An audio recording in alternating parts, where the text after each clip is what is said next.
Hello, my name is Oscar Rios. I am a 26-year-old Hispanic male. I currently only speak English, but I do plan on learning more Spanish in the future. So, we're going to be covering two main topics, which are going to be family communication as well as conflict management. And the first question for conflict management goes as follows. So, how do you solve conflicts? Specifically, when there's a disagreement in a conversation with a friend.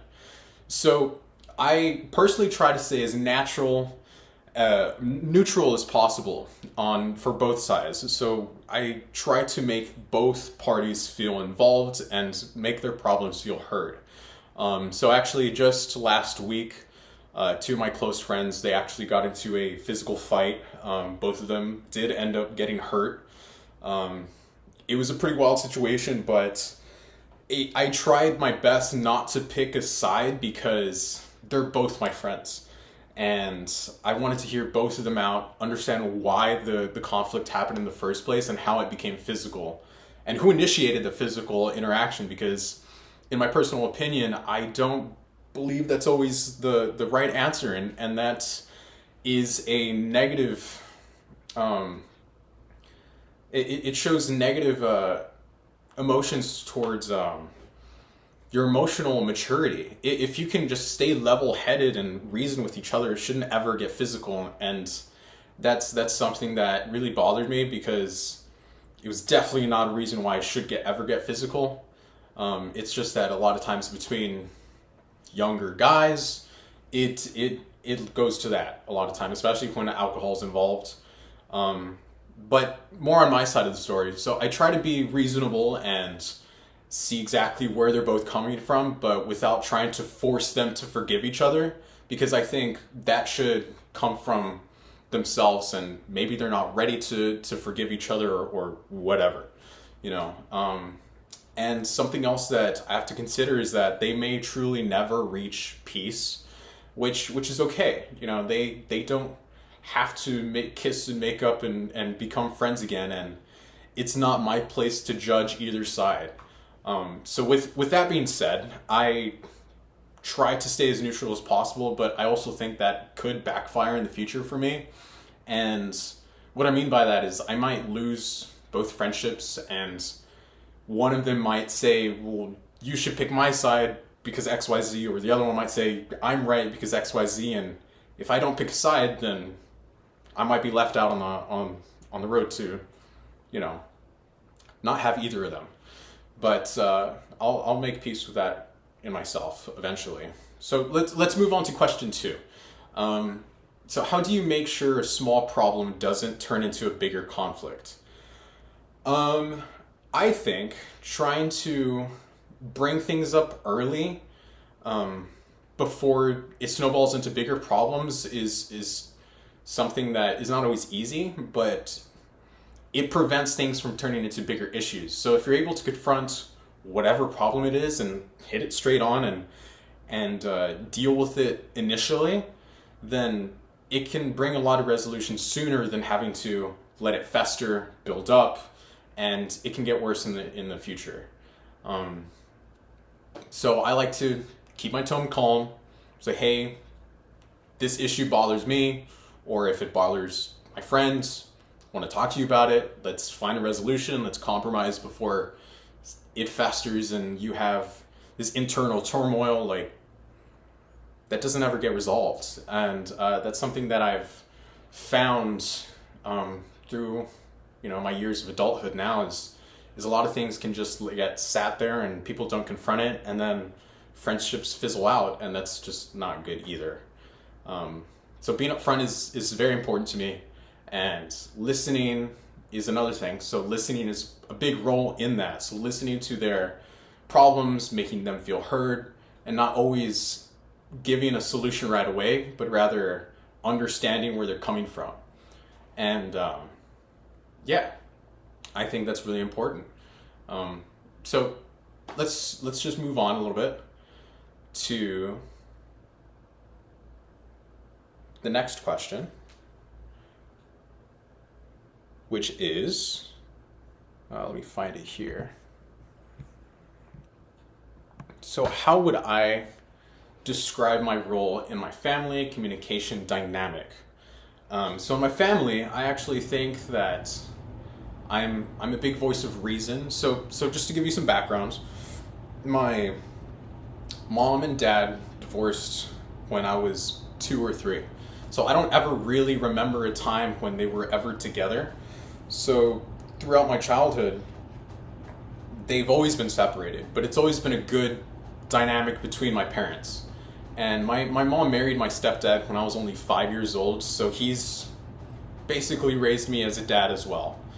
And with that being said, my dad never remarried, so I've been his only child. And I do have a little brother, and he's 7 years younger than me from my mom and my stepdad, right?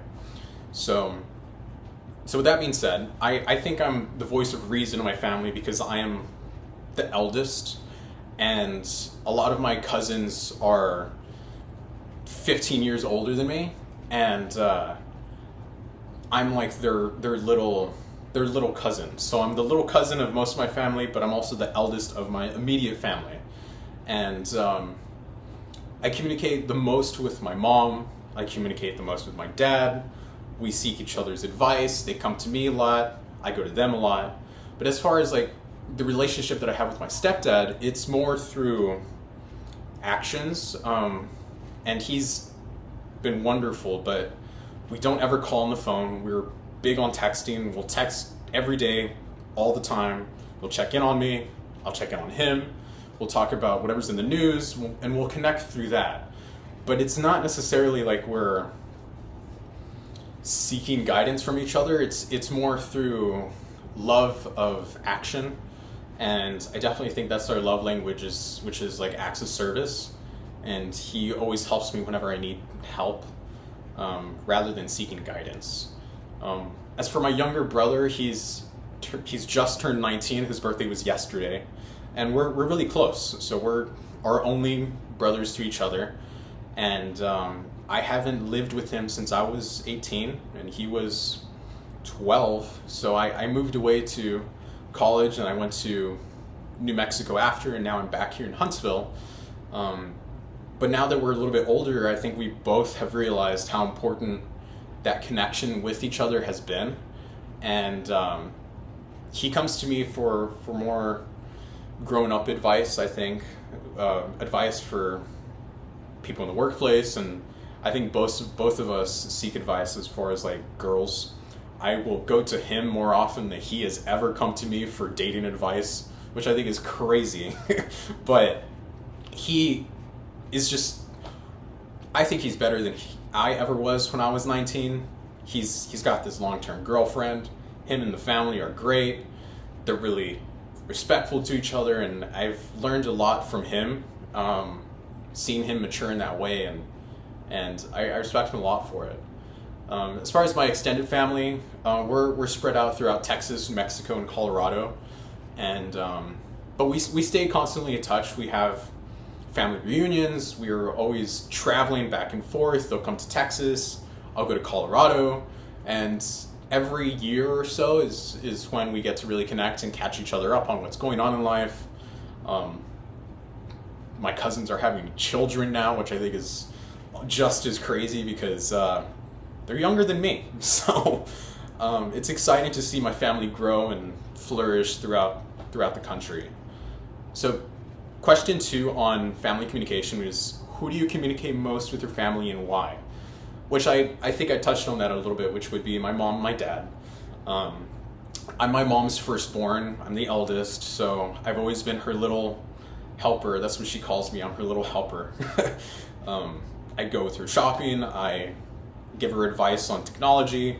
I'm pretty well versed in IT, and I'm the IT guy of the family. So we talk a lot. We've also been in a band together. I play guitar and she's a singer.